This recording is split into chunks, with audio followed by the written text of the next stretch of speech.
Akşam sana aytgan maktabim işi. Aman school. Biznes ve liderle mektebi. Sen lider bolasan, adamlarını başkarasan. Sizden başkaramam mı?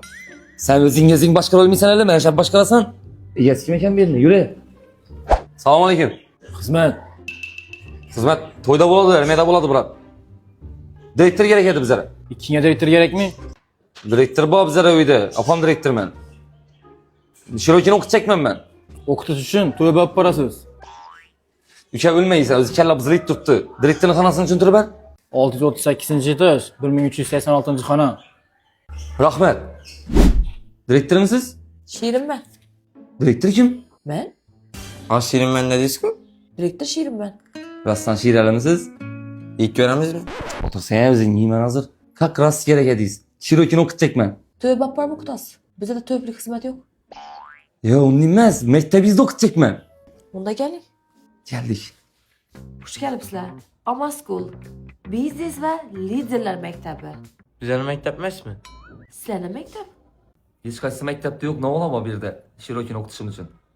Birincisi, suni intellekni öğretemiz. İkincisi, şahsi virajlanışını, biznesini öğretemiz. Üçüncüsü, bepul avtobus hizmetlerimiz var, parmak gelir. Ve 3 mahal avukatımız var. 11 yılda 3 merde avukatlandırasın mı? Gününe 3 mahal avukatımız var. Şirin mektebimle.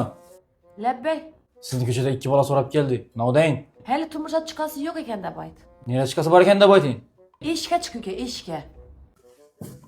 Turmuşa çıkmaz mısın sen? Yok.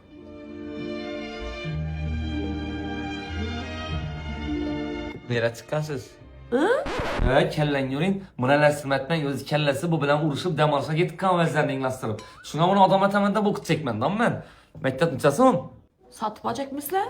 Satıp alacakımız yok. Şirokini okut çekmen. Şiroki sizlere amanet. Sizler hudaga amanet. Şiroki bir de patrat etme yaxşı mı? Telefonlaştıramazsan bile. Ders vakti. Telefon işletiş mümkün bəs.